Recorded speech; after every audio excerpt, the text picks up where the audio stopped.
사람이 살아가는 모든 과정이 기다림의 연속입니다.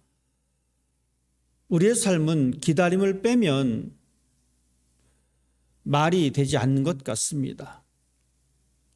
우리는 이렇게 모든 기다림 속에 살아갑니다. 아침에 집을 나간 사람이 있으면 그 사람이 돌아오기를 기다리고, 직장을 다니는 사람은 승진을 기다리고, 학교를 다니는 사람은 졸업을 기다리고, 사업을 하는 사람은 그 사업이 번창할 때까지 기다리고, 이 기다림의 연속이 우리의 삶의 모습입니다. 우리는 이러한 기다림 속에 살아가고 있습니다. 그런데 어떤 사람들은 이 기다림을 참아내지 못합니다. 자신의 성취를 기다리는 사람이 그 성취를 기다리지 못하면 때로는 비참하고 슬픈 결론을 맞이할 때도 있습니다. 그렇기 때문에 우리의 인생살이 가운데 이 기다림에 익숙해져야 된다는 것은 분명한 사실인 것 같습니다. 그 기다림에 익숙해질 때에 비로소 우리는 우리의 삶에서 최선을 다하고 우리가 얻고자 하는 것들을 얻어낼 수가 있기 때문에 그렇습니다. 때로는 상대방이 좀 더 나아지기를 기다립니다. 하지만 그 기다림을 참아내지 못하는 사람은 나쁜 결과를 얻을 수도 있고, 상대방이 나아지기를 기다리는 사람은 끝까지 기다리면 좋은 것을 얻을 수도 있습니다. 이렇듯 우리의 삶은 이 기다림 속에서 늘 살아가고 있습니다. 특별히 이 기다림을 우리가 이야기할 때에 전래되어 들어왔던 이야기가 있습니다. 바로 망부석이라고 하는 이야기입니다. 이 기다림을 구체적으로 형상화한 그 물체가 바로 망부석입니다. 물론 지역마다 이런 망부석에 대한 전설이 다 있습니다. 그 전설의 공통점은 이렇습니다. 굳은 절개를 가지고 있는 이 여인이 먼 길을 떠난 남편을 기다리다가 그 자리에서 돌이 되었다는 이야기입니다. 여러 가지 이 망부석에 대한 이야기를 들으면서 공통점은 여인이 남편을 기다렸다는 겁니다. 반대로 남편이 여인을 기다렸다라고 하는 전설은 들어본 적이 없습니다. 이 기다림에 더 최적화된 사람이 여인일까라는 생각도 해보기도 했습니다. 어쨌든 그 망부석이라고 하는 이 전설을 통해서 우리가 알 수 있는 것은 기다렸다라고 하는 이 사실 자체입니다. 그리고 기다림이 지속되고 오래된 그 사건을 통해서 결국 그 여인은 돌로 변했습니다. 하필 왜 돌로 변했을까요?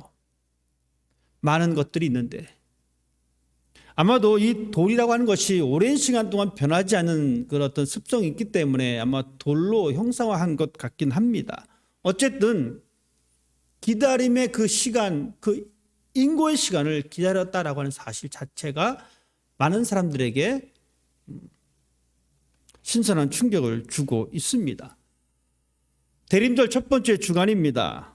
대림절은 우리 주님의 오심을 더 많이 기다리면서 생각하는 절기가 바로 대림절입니다.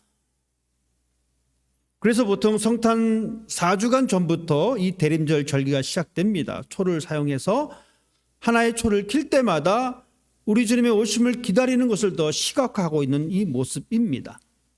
이 모습 이대로 우리 주님은 과거에 역사적으로 베들레헴에 오셨습니다. 물론 이 기다림은 수천 년 동안 이어진 기다림입니다. 그 기다림 속에 예수님께서는 과거 2000년 전에 베들레헴으로 오셨습니다. 그러면 지금 우리에게 이 기다림은 무엇인가? 우리가 기다리고 있는 이 주님은 과연 어떻게 오시는가? 여러분, 우리가 기다리고 있는 현재의 우리의 기다림 속에 있는 주님은 우리에게 은혜로 다가오십니다. 우리는 우리에게 은혜로 다가오시는 그 주님을 기다리셔야 합니다. 하나님의 은혜를 간구하는데 말씀드렸듯이 어떤 사람들은 그 하나님의 은혜를 기다리지 못하고 등을 돌리는 사람이 있습니다. 하나님의 은혜를 기다리면서 하나님께로 한 걸음 한 걸음 더 나아가야 되는데 쉽게 지쳐버립니다. 어떤 외부적인 영향 때문에 지쳐버릴 수도 있습니다. 혹은 자신의 믿음 때문에 그것을 기다리지 못하고 지쳐버릴 수도 있습니다. 하지만 분명한 것은 현재 지금 하나님의 은혜는 우리에게 다가오신다라고 하는 이야기입니다. 과거에 베들레헴에 2000년 전에 오셨던 예수님, 지금 이 시대에 우리에게 다가오시는 우리 주님의 은혜, 또 앞으로 주님은 또한 다시 오십니다. 그것은 바로 심판의 날에 우리에게 찾아오십니다. 그 심판의 날은 우리가 정확히 알 수가 없습니다. 성경에서 이야기하고 있는 마지막 심판, 휴거의 때에 주님이 오실지 아니면 나의 개인적인 심판의 시간에 오실지, 중요한 것은 반드시 우리 주님은 다시 오신다라는 이야기입니다. 그렇다면 다시 오실 그 주님을 준비하면서 우리가 어떻게 기다려야 할 것인가? 우리의 기다리는 자세가 필요합니다. 그 기다리는 자세는 바로 우리의 잘못을 뒤돌아보고 하나님 앞에 우리의 죄를 회개하고 새로운 결단으로 우리의 앞날을 준비하는 지혜가 필요합니다. 무턱대고 시간이 흘러가면 다 될 것이다라고 하는 그러한 아니란 생각이 아니라 성경은 우리들에게 주님을 기다리는 그 삶의 바른 모습에 대해서 말씀해 주고 있습니다. 오늘 특별히 이사야 선지자가 그렇게 이야기해 주고 있습니다. 여러분, 이 사건은 놀라지 마십시오. 2800년 전의 사건입니다. 30년 전의 사건도 기억하기 힘든데 우리는 2800년 전의 사건을 통해서 지금 이 시대에 다시 한번 이 하나님의 말씀을 재해석하려고 합니다. 2800년 전에 선지자 이사야는 남유다를 중심으로 하나님의 메시지를 선포한 예언자이었습니다. 그때 당시 남유다에는 어떤 현상이 있었냐면 아수르가 이스라엘을 침략했습니다. 그리고 그곳을 다스립니다. 그리고 그곳에 극심한 공포가 만연되어 있었던 그 시대입니다. 우리가 알다시피 이스라엘 민족은 유일신 하나님을 섬긴 민족입니다. 우리도 마찬가지입니다. 유일신 하나님을 섬기고 있습니다. 그때 당시 사람들은 그렇게 생각했습니다. 이 세상에 오직 신은 하나님이시고 여호와 하나님이 모든 것을 다스리신다. 결코 여호와 하나님 외에는 우리를 건들 사람이 없다라고 이야기했는데, 그렇게 믿고 있었는데 아수르가 침략했습니다. 더 힘센 나라가 침략해서 이스라엘은 힘든 시간을 보내고 있습니다. 그동안 믿었던 여호와 하나님에 대한 신뢰가 흔들리기 시작합니다. 그리고 아수르가 가지고 있었던 찬란한 문명을 보면서, 그리고 가지고 있었던 여러 가지 신들을 보면서 유일신 사상에서 혼합신 사상으로 변질되는 그러한 시기였습니다. 그러다 보니까 어떤 생각이 드냐면 여호와 하나님만을 섬겼는데 제대로 된 것이 없습니다. 오히려 휘황찬란한 여러 신들이 더 번성하고 더 잘 되는 것을 목격하게 됩니다. 그러니 시선이 옮겨질 수밖에 없는 그러한 상황이 되어버렸습니다. 안타깝게도 힘든 시간을 보낼 때에, 어렵고 힘든 시간을 보낼 때에 하나님을 올바르게 예배해야 됨에도 불구하고 그들의 시선은 하나님을 쳐다보기보다는 그 반대로 그들의 시선을 바꾸어 버렸습니다. 그래서 이사야 선지자는 그러한 모든 상황을 보면서 안타깝게 외칩니다. 여러분, 제발 그러면 안 됩니다. 우리의 죄악을 회개하고 하나님께 돌아서야 합니다. 왜냐하면 그 하나님께서 이 땅에 다시 오실 때에 그 하나님께서 이 모든 것을 판단하신다라고 이야기하고 있습니다. 다시 오실 우리 주님은 진정한 구원자이시고 그분이 다윗의 후손이시며 그분이 인간의 죄와 아픔을 담당하실 것이다라고 말씀해 주고 있습니다. 바로 다시 오실 예수 그리스도에 대한 모습을 설명해 주고 있습니다. 오늘 성경 말씀 보면 예수님의 오심을, 주님의 오심을 아주 구체적으로 말씀해 주고 있습니다. 오늘 이사야는 말하기를 주는 하늘을 가르고 강림하신다. 주 앞에 산들이 진동하게 된다. 불이 섭을 사르며 불이 물을 끓게 하는 것 같이 우리 주님은 이 땅에 오신다라고 말씀해 주고 있습니다. 하나님의 크신 권능으로 우리 주님은 이 땅에 오신다라고 말씀해 주고 있습니다. 그 다시 오실 주님만을 우리가 경배해야 된다라고 말씀해 주고 있습니다. 사람들의 시선이 흔들립니다. 아수르의 위대한 문명과 찬란한 문화 앞에 그들은 흔들립니다. 그때 이사야는 말합니다. 하나님께서 이 땅에 오시는데, 메시아가 이 땅에 오시는데 우리는 오직 그분만을 경배해야 된다. 왜냐, 그분이 모든 것을 심판하시기 때문이다라고 이야기해 주고 있습니다.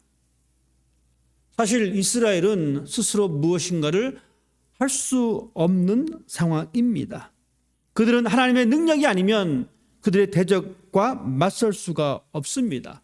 그들은 하나님이 용서하지 않으면 하나님의 구원을 경험하지 못하게 됩니다. 여러분, 2800년 전에 이 사건의 현상이 바로 지금 우리의 사건의 현상입니다. 우리 역시 마찬가지입니다. 우리 스스로 우리의 능력을 나타낼 수가 없습니다. 하나님께서 하나님의 능력을 보여주셔야지만이 우리는 이 세상에서 맞서 싸울 수가 있습니다. 하나님께서 우리의 죄를 용서해 주셔야지만이 우리는 하나님께로부터 구원을 얻을 수가 있습니다. 죄악 속에 죽어가는 이 인류의 모습이기도 합니다. 십자가 앞에서 구원받지 못한 사람들의 모습이기도 합니다. 여러분 어떻습니까? 우리 역시 마찬가지입니다. 십자가를 통한 하나님의 은혜가 아니었다면 우리의 처지도, 우리의 생명도 영원한 죽음으로 끝날 뿐입니다. 이스라엘 백성들의 모습을 성경은 그렇게 이야기해 주고 있습니다. 범죄자다. 부정한 사람이다. 주의 이름을 부르는 사람이 없다. 여러분, 이 세 단어와 우리가 무관하지 않습니다. 우리 역시 마찬가지입니다.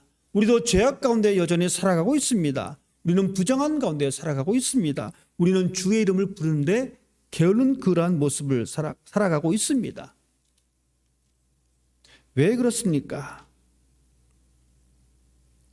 우리는 하나님을 바라보는 것을 소홀히 하고 있습니다. 하나님의 오심을 우리는 소홀히 하고 있습니다. 이스라엘 백성들이 겪었던 이 아픔, 이 힘든, 이것은 그들에게 하나님의 은혜가 사라졌기 때문이다라고 오늘 이사야는 이야기해 주고 있습니다. 하나님의 은혜가 사라지는 그 자리에는 고통만 남아있다는 것을 우리가 알 수가 있습니다.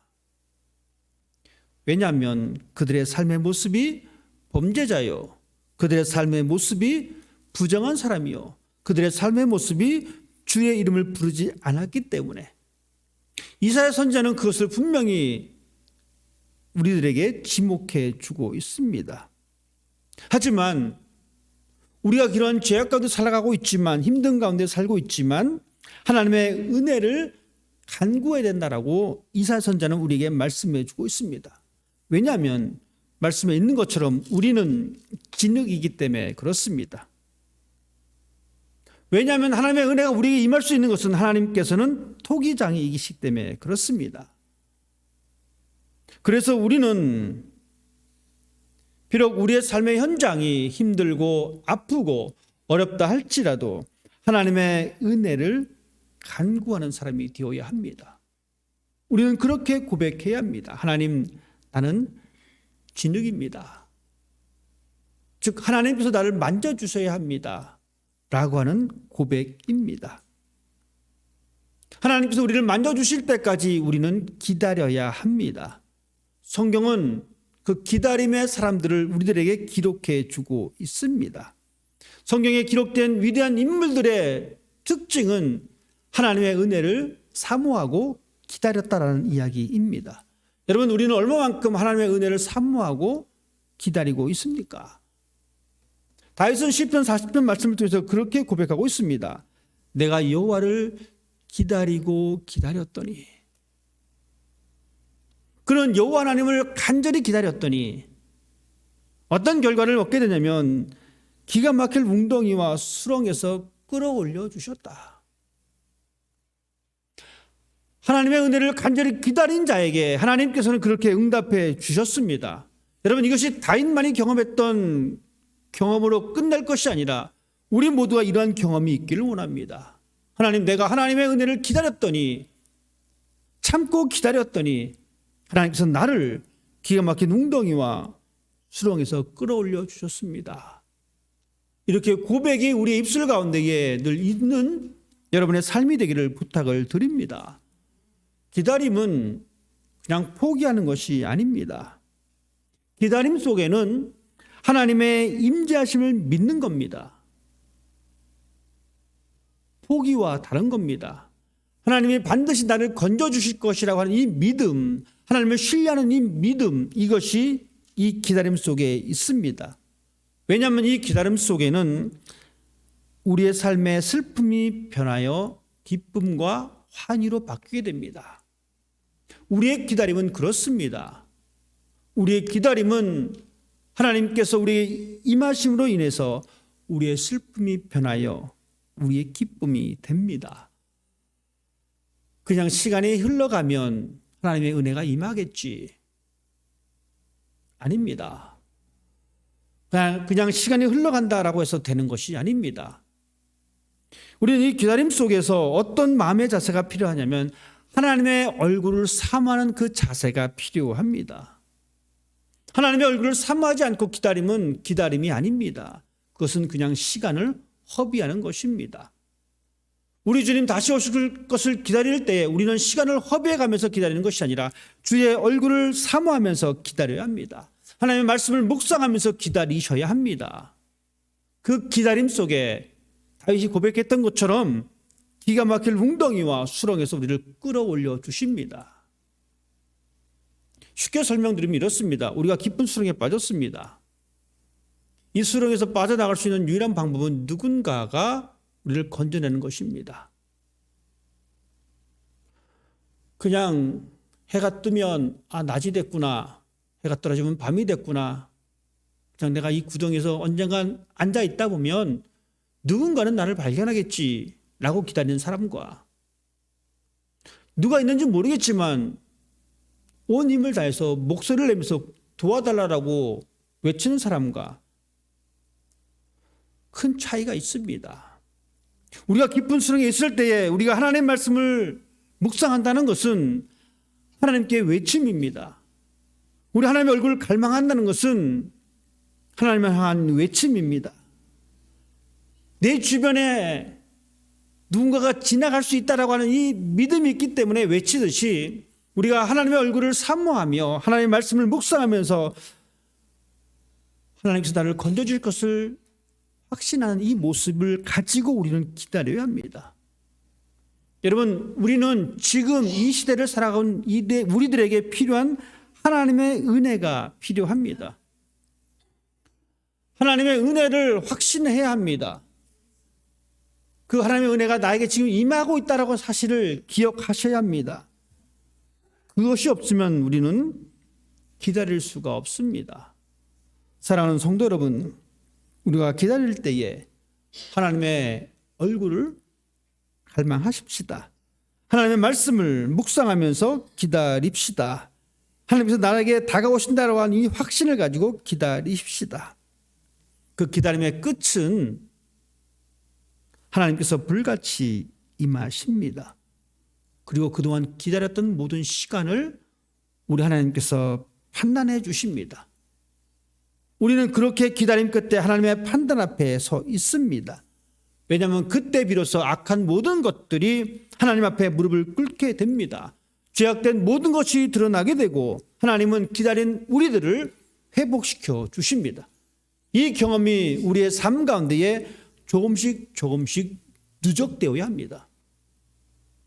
누적되지 않으면 우리는 기대할 수가 없습니다. 한 번도 하나님의 은혜를 경험하지 못한 사람이 어떻게 하나님의 은혜를 기대할 수가 있겠습니까? 저희 집에 강아지 한 마리가 있습니다.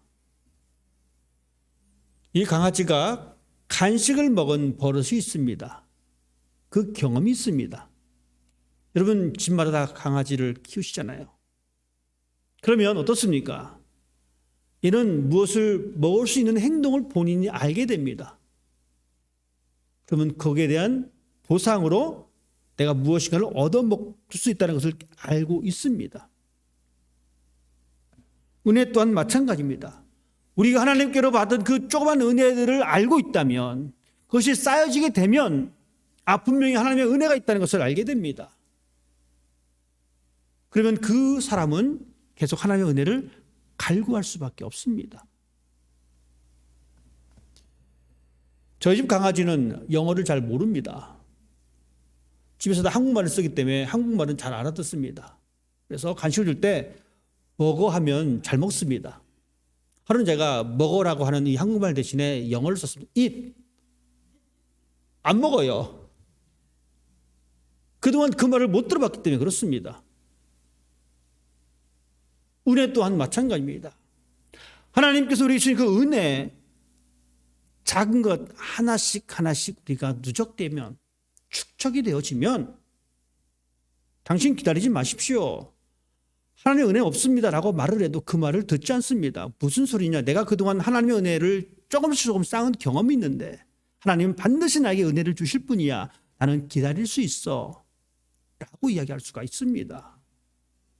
여러분 어떻습니까? 여러분 얼마만큼 기다림에 익숙한 사람입니까?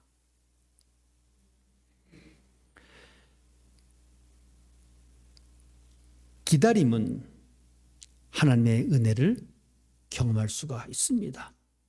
믿음으로 기다리는 그 삶의 모습. 그래서 신앙은 기다림입니다. 믿음은 기다림입니다. 시편을 보면 수많은 구절 가운데 그런 것이 있습니다. 주님 언제까지입니까? 이 말은 무슨 얘기입니까?